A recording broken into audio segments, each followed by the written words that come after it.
Our next presentation is Building Share in the E-Commerce Environment, such a critical topic today. Our speaker is Gordon Wade of Combined Consultants. Gordon, take it away. Thank you, John.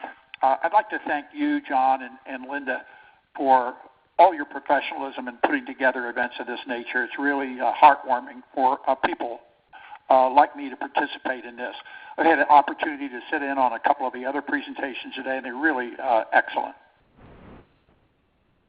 Let me give you a brief personal introduction. I basically have been in this business over 50 years, and most of it has been spent in thought leadership. I was the founder of the company called the Partnering Group, which is I was the co-creator of Catman 1.0. My task there was putting together all of the data that drove the process. About a year and a half ago, I put together a group of 17 companies, including Procter & Gamble, Walgreens, Walmart, and 5 or 6 solution providers and 5 or 6 manufacturers to go back and look at all the things that had happened over the last 20 years and to recreate Catman 2.0. About 10 years ago, I was asked by the Association of National Advertisers, which is the world's largest trade marketing group, I had access to 15 major companies, including Procter, IBM, et cetera, to ascertain best practice in marketing accountability. And I was able to write 2 monographs for the industry on how you do marketing accountability. Recently, I've done a couple of white papers. One's on the coming revolution in the CPG marketplace. I'll refer to that later on. And also another white paper on how e-com will change CPG marketing and the retail experience. And we'll talk about a lot of that today.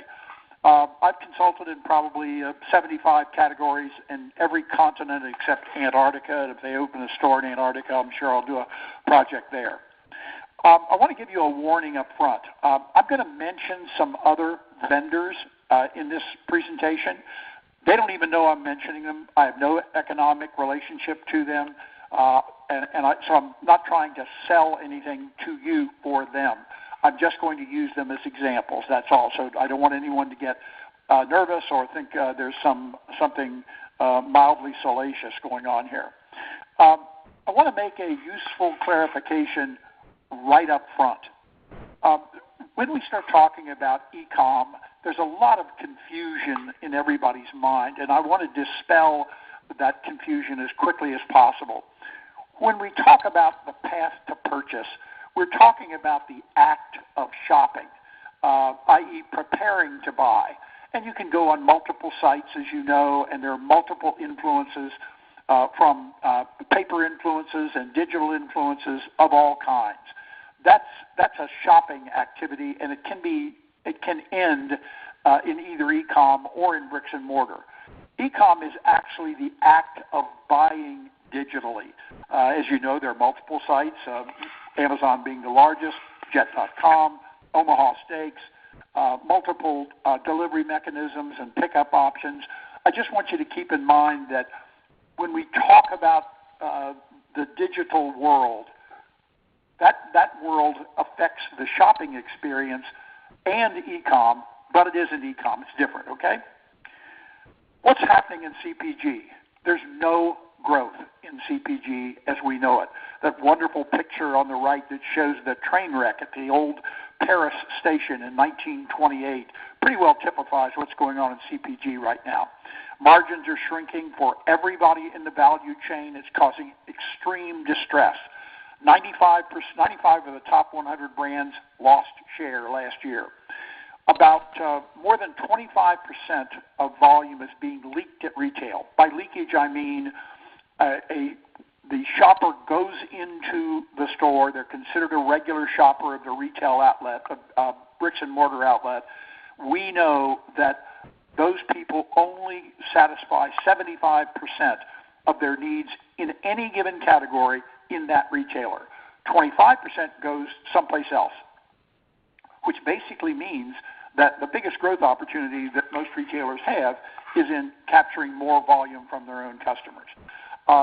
We have the expansion of low-margin retailers such as Lidl and Aldi, And although they're a small factor in terms of number of stores and ACV, as are dollar stores, they nonetheless set an environment where people are acutely aware of low prices, and other retailers are aware of low prices. And now, of course, we have the ominous situation that ominous situation that we just described is exacerbated by e-com. So what's the problem? A lot of people focus the problem on Amazon as the problem. But the fact is that Amazon's share of CPG e-com is actually shrinking. And this is a function of bricks and mortar retailers and pure plays entering e-com. Right now, as you know, Kroger is rolling out its click list offering to all of its stores. Virtually all the major retailers have either a home delivery component or a click and collect offering, and that's growing very rapidly because it's starting from zero. And you have brands also selling direct. The most important thing here is the change in the shoppers. The digital environment has changed the shopper and the shopping experience. And that change is basically coming too rapidly for top management. One of the big problems we have here is that the skills that top management develop to get them into the C-suite are not relevant in this environment. They don't know anything more than anybody else on this phone does about what's going on or how to compete effectively in this environment. And that filters down or cascades down through the entire organization. What's the root cause of this CPG problem? The root cause is this. Digital environment provides more choices. The shopper considers more choices. More choices equals more competition. More competition equals lower prices. Lower prices cascade through the value stream. And the root cause here is a digitally empowered shopper who has more information. I would ask anybody on this line to just remember the last buying experience that you had online, where one of the things that you probably did was compare pricing or price offerings from a variety of online retailers. That same thing is going on across the entire commercial environment. The most astonishing fact that I have learned in looking at this e-com environment is that once a shopper is online, has established a relationship with a specific e-com retailer, whether it's a bricks and mortar retailer who's moved into a click and collect mode or home delivery mode with somebody like Instacart or Amazon, etc., a $120 basket takes the shopper 90 seconds to complete her order. So think of the comparison between a bricks and mortar shopping experience, which when you take into consideration the driving time, parking time, entering the store, shopping the store, checking out, loading it into your car, driving home, takes almost an hour for most people. This takes 90 seconds. The time saving and convenience is therefore the principal advantage and the principal appeal of e-com, especially in CPG and for regular weekly shopping. It's just a radically different shopping experience, and that shopping experience composes or represents significant problems and some opportunities. But please remember that this situation. What it means is that and I'll cover this in the next slide here. What's different about the e-com shopping experience? Well, first of all, the retailer focuses what you can see on the graphic user interface. When you go up on e-com, while you can move around and go to different pages, what you see is controlled by the retailer. This is quite different from the situation in bricks and mortar where you wander through the store and you can look at 40,000 SKUs. In this situation, in most cases, the shopper's previous purchases are captured and listed. That's one of the reasons the shopping experience for $120 takes 90 seconds, because after you're on a specific site, they can show what you ordered previously, and you can literally just go down and click, give me this again. Bill Bishop, who runs a site called Brick Meets Click, and Bill is a real veteran, a real expert in this whole area. He has a study which basically shows that the typical e-com order for CPG comprises 28 items. And those 28 items come from a repertoire of about 38 items that they choose from over a period of 4 weeks. But in any given order, it's 28 items, which are shown up on the screen based on the previous experience. In this environment, the multi-item planogram, which many of us have spent hours and millions of dollars over time with expensive software putting together, loses its importance. Retailers may, in this new experience, they may suggest items and change prices on the fly. Retailers may reduce leakage with suggestive selling. They can do virtual end aisles with need state-oriented displays, about which more later. And the retailer may suggest new products and impulse items. So this is a vastly different experience that is controlled by the retailer, controlled by the software, and we'll come back to that in a moment. What's the difference about e-com for CPG marketers? The biggest differences are its complexity and sophistication. Another difference is the growing ability to target and to personalize, and we'll talk about that later. A 360-degree dialogue is enabled between retailer and shopper, manufacturer and shopper. There's a data tsunami with more data coming. Every day, more data is being created, in some cases data being created in whole new ways. This dramatically increases the importance of new analytics, and more importantly, or as importantly, it means a lot of the old marketing metrics that you've spent years and hundreds of thousands of dollars creating are, to some extent, obsolete. The speed of change that e-com represents is basically obsolescing bricks and mortar-based metrics. This is not a pop quiz. It's not one of John and Linda's quizzes that they give here on the Lead Marketing Conference. But can you answer these questions? How to target the highest value shoppers? Do you know how to target the highest value shoppers? Do you know what the effect of e-com is on brand loyalty? Is it increasing it or decreasing it? There's some reason to believe that in some cases e-com is actually increasing brand loyalty versus a bricks and mortar experience. How do item preferences vary versus bricks and mortar? How does price elasticity vary versus the bricks and mortar environment? How do you leverage the digital interface versus the bricks and mortar planogram? You've spent hundreds of thousands of dollars on planogramming. Now you have a digital interface. What's different about that? How do you optimize that situation? What promotional offers are preferred in this environment? What product affinities can drive your volume? If you can answer any or all those questions, you're in a very small group, and there are hundreds of other questions that need to be answered that most people have not answered. So how do you grow in this environment? The simple fact is that growth comes from winning share from competitors.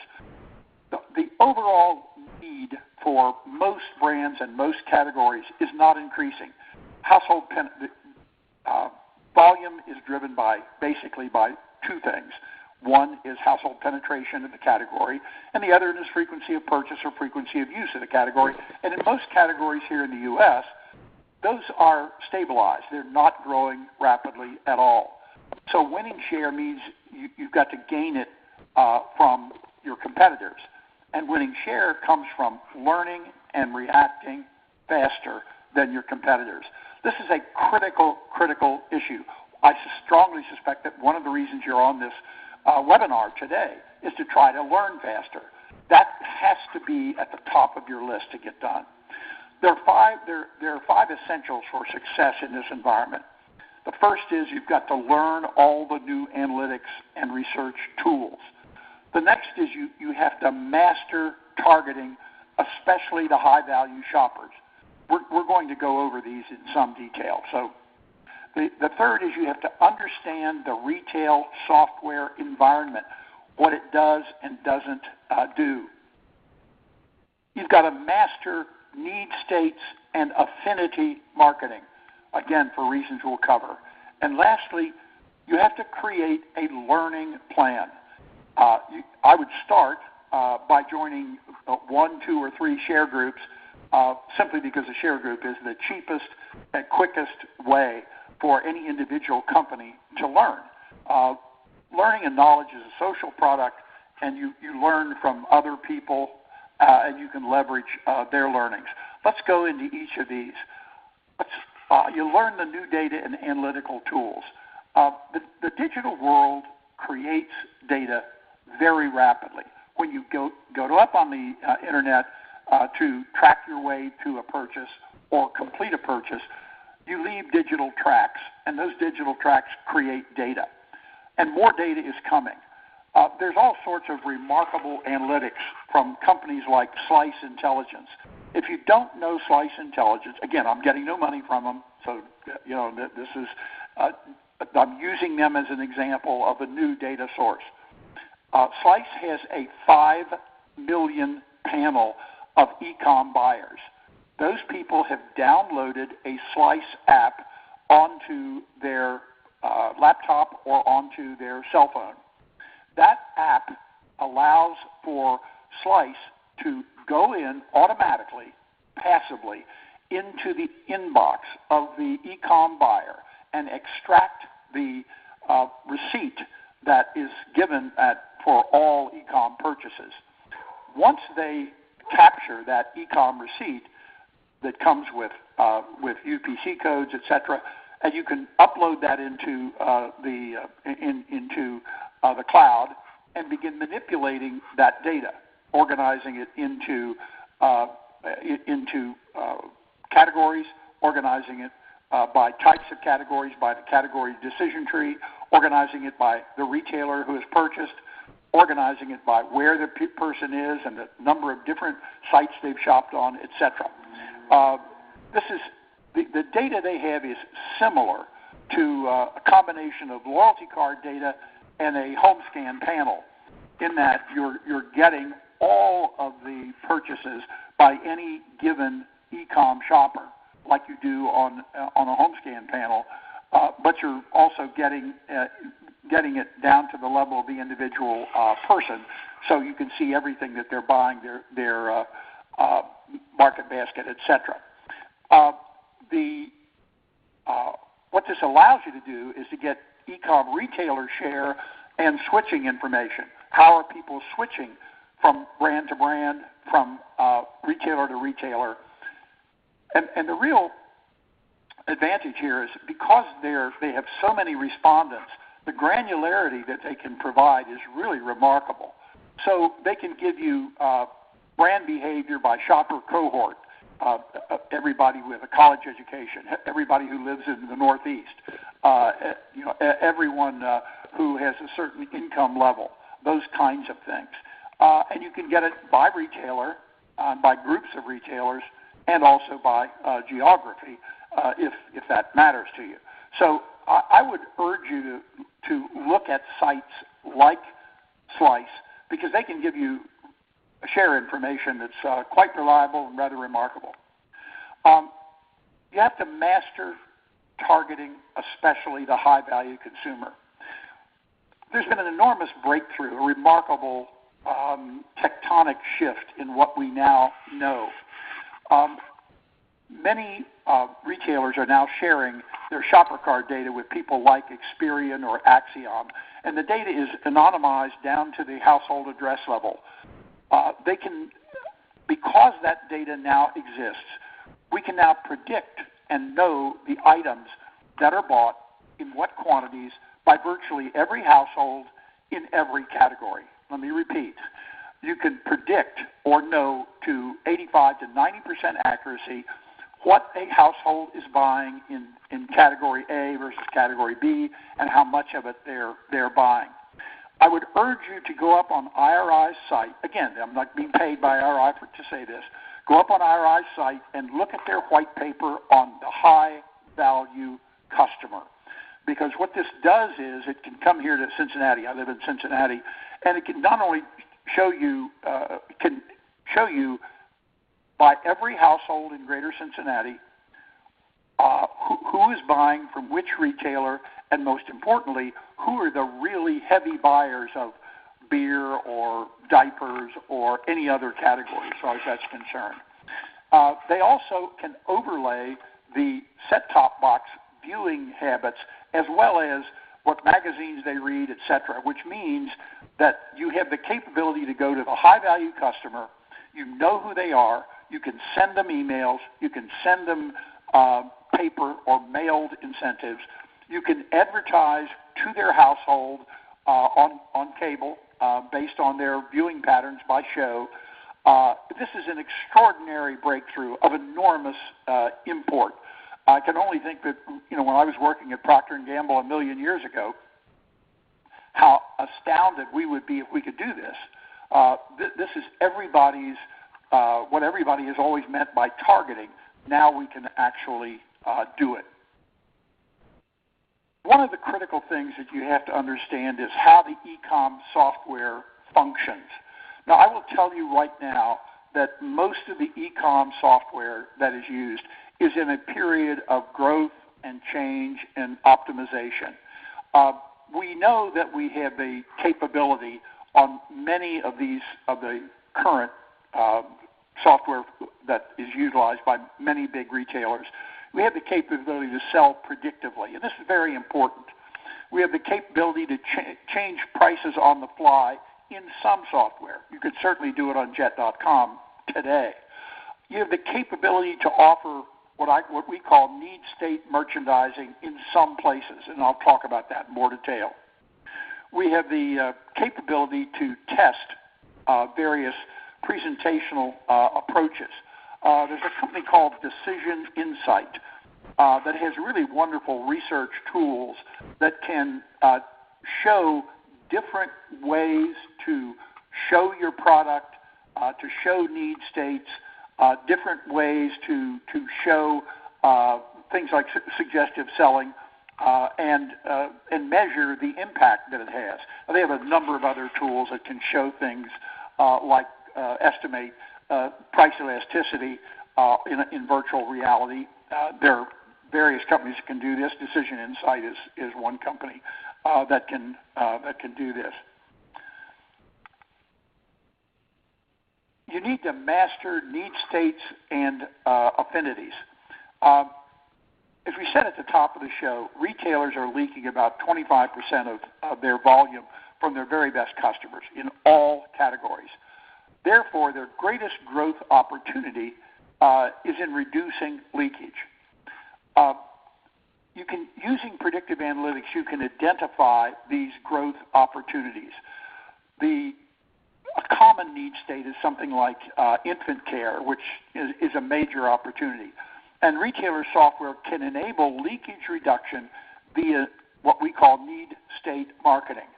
So the question to you is, what are you doing to leverage need states and affinities? Now, let's talk briefly about what is a need state, because it sounds like a fancy academic concept.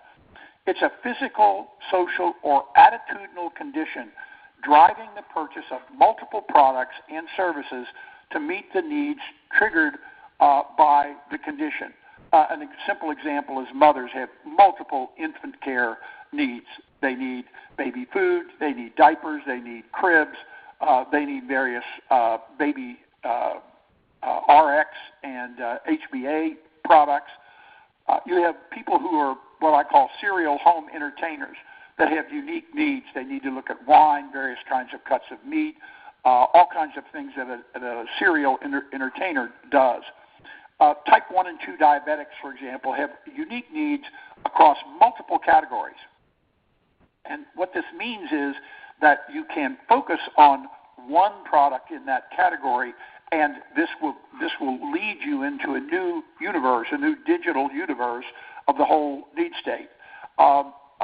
aggressive basket analysis can reveal some unexpected need states. The example I always use is Little Debbie, the baked snacks product company. Little Debbie did basket analysis, and what they found out, their product is very low cost on cost per ounce. And it turns out that the shoppers who buy Little Debbie are basically shoppers that are looking for lower cost products. And so you have in the same basket, in other categories, you have low cost products that show up along with Little Debbie. An example would be Banquet frozen foods.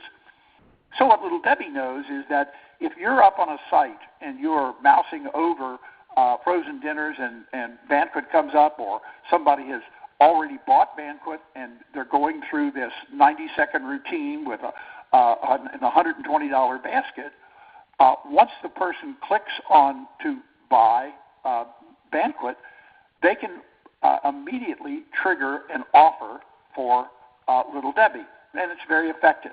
So one of the things that everyone needs to understand is what need state they're in and how to think about it. Now on the screen, I arbitrarily used infant care, and in the middle I put an entry category, again arbitrarily, of baby food. Why? Because baby food has the highest level of penetration of infant care households and also is the most frequently bought item. But in addition to that, starting at 12 o'clock here, you've got diapers. Coming on around to 1 o'clock, you've got Pharma RX. You've got clothing and shoes. Then you've got, down at 6 o'clock, you've got cribs and furniture and car seats. You've got infant HBA and toys, games, and books. All these things the mother needs or wants at one time or another, such that triggering on the baby food item ought to immediately start triggering the offers on these other items, price reductions, doing what Jet.com does in terms of reducing the price when you buy more items in the site. This is an eye chart which will be available to you, but it shows down the left side all the different categories in the baby need state, infant care need state I just mentioned. And in the lower right-hand corner, it shows that grocery is getting only about 50% of all of those purchases. So it's a huge opportunity for most retailers and also most manufacturers. We think that need states are the emerging marketing metaphor. Categories will always be the operational, organizational metaphor for the retailer. They will always be organized to some extent around categories and doing category management. But the marketing side of the retail house is bound to be migrating toward need states. They have to migrate toward need states for a variety of reasons, the most important of which relates to leakage and the volume opportunity available there. Everybody can win in a need state marketing environment. Retailers can reduce leakage. Shoppers can reduce cost and time, and brand owners can leverage shopper need states. Other brand owners, i.e., if you're in the infant care need state and somebody wants a more frequently purchased item or an item that has higher household penetration, you can leverage the fact that people are in there looking for Gerber baby food, for example, for your crib or any other item that is in that infant care need state.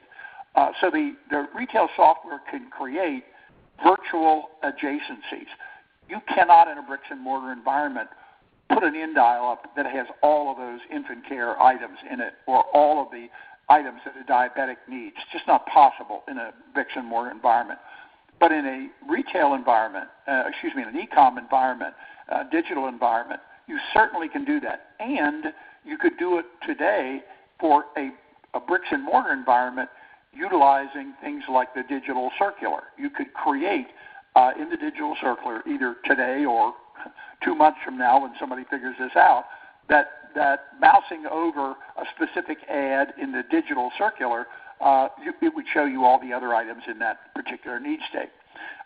So the retail software can also, as we discussed, automatically reduce prices for utilizing or purchasing a higher share of these need state other products in the need state. You've got to learn faster. Speed of learning is really the only truly sustainable advantage in business. In order to learn faster, you have to create a learning plan. And that learning plan needs to be you need to enroll that with all the critical people in your organization up into the C-suite. Keeping in mind, the C-suite knows less about this than you do in most cases. And they're the people who are charged with growing. They must be shown this is what we need to know. In a prioritized manner, here are the expenditures that we're going to make. Here's what we're going to find out. Here's why we're going to find out. Here's how we're going to find out. And here's how much it's going to cost. If you don't want to do that, if you think that learning is expensive, try ignorance. There's nothing more expensive than ignorance. So one of the things you have to do is identify all the various data sources. You need to look at things like Slice Intelligence and IRI's Unify platform and people like Decision Insight and other vendors. There are a lot of vendors, some of them quite new, that offer unique products. You need to join a share group or two. Share groups are the fastest and cheapest way to learn. You leverage the learning of the community in a non-commercial environment. You've got other non-competitive companies in your share group, and you can share what you learn. A company like Little Debbie, for example, has been deeply engaged in e-com research for over 2 years, working with many retailers. And there are other companies that have spent a lot of time. But things are changing so rapidly that no one knows everything, and all of us can learn from others. So you need to create this learning plan and join a share group. As we said before, a share group is the lowest cost, fastest way to learn. My company, my group, we have a manufacturer-only share group. We meet twice a year. We have a monthly newsletter that goes out to those folks. If a major issue comes up, we plan on creating things like a crowdsource answer to some immediate event. A good example would be Amazon's acquisition of Whole Foods. When an event of that nature happens, people want to understand, well, what do you think it means? What do you think that means? And we can quickly put together a conference call to discuss that. We have presentations by experts, by companies, by solution providers who will bring the most recent information that they have. But the primary focus is on sharing information with presentations from other members of the share group. If you want to learn more about that, you can email me at gwade@shoppertech.org, and I'll be happy to discuss with you the participation requirements. I want to now move to questions that you might have. I know I had gotten a couple of questions beforehand, and I'll be happy to answer some of those. But if John or Linda, if you have some other questions, I would be happy to try to answer those. Yeah, we've had a couple of them come in, Gordon. What topics can be addressed in a share group? I'll give you the process. The process is before the share group meets, a query is sent out saying, what are the issues you want us to address in next month's share group? And depending upon what those questions are, we go out and find some presenters, that is to say other members of the share group who may be able to answer that question, or we go and find a solution provider or an expert who knows something about that subject and go get them. But the basic answer is, because the companies are non-competitive, it's virtually any question, any subject can be addressed. Nothing is off limits. Because if you're in the share group and you don't want to answer that question, you don't want to share that, you simply don't do it.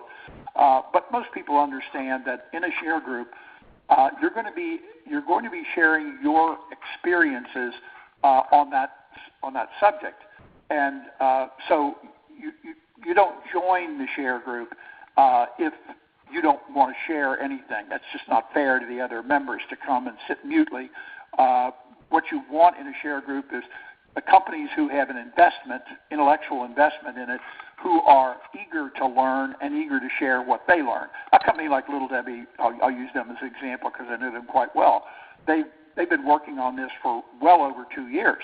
The reason is that so much of their product is sold off in-cap displays, and it's an impulse purchase. Impulse purchases are extremely difficult to engender in an e-com or digital environment. So they feel threatened by the e-com environment and therefore want to encourage ways to elicit impulse purchases online. And so that's something they've been focusing on for a year and a half or 2 years. And they have a lot of information about it, and they're willing to share their experience with other members of the group. So the answer is nothing is really off limits. Okay.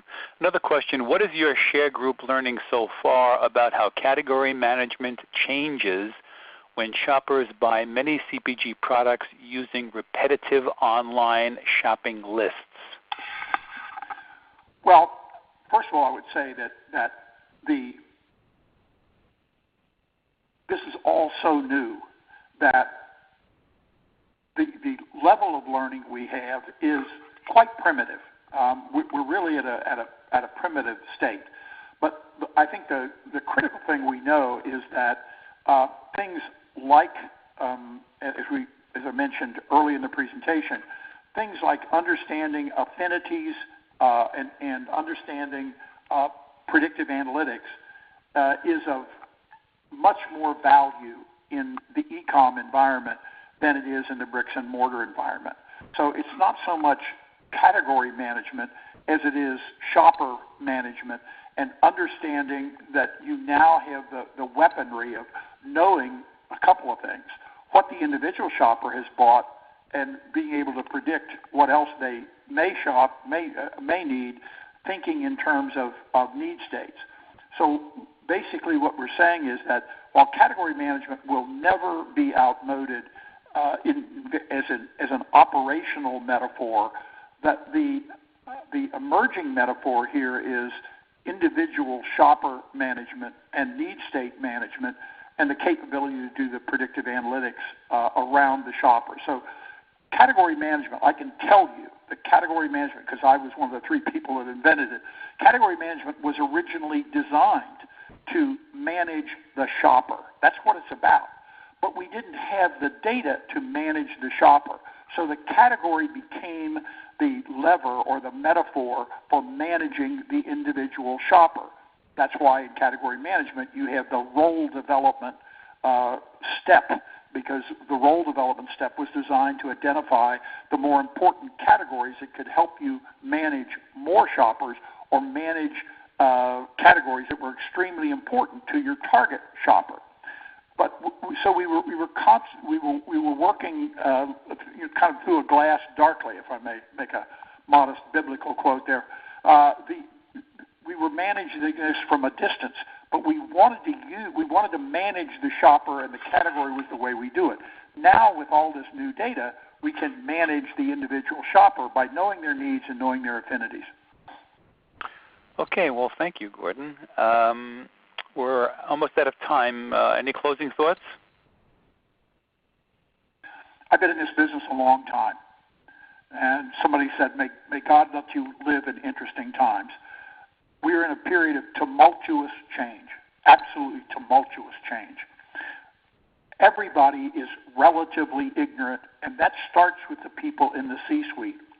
And for the people on this phone, the younger people, what you've got to do is not be afraid of ignorance.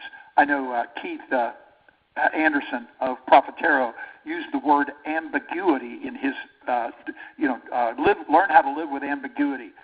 He was being nice. He was using a euphemism, but because ambiguity is ignorance, okay? We're all ignorant. Everybody's smart on this phone. Everybody's smart, but we're all relatively ignorant. So what you have to do recognize that your top management and your upper middle management is as ignorant as you are. They are depending on you to help educate them. So don't be afraid. You need to, as Lady Macbeth said, screw up your courage to the sticking place. Go tell them, look, this is what we don't know. This is what we need to know. This is how we propose to give it. If you can't give us this money to do this, recognize that we're going to lose share, as Keith Anderson said in his Profitero presentation, as people shift from bricks and mortar to online. It's a whole new world, and their brand loyalty choices, their brand item choices will inevitably change and expand, and you can lose volume. If you want to lose volume, just curl up in the corner in a fetal position and do nothing. Don't spend anything. That's the biggest single problem we have right now is not enough money is being given to understand how to survive and thrive in the e-com environment.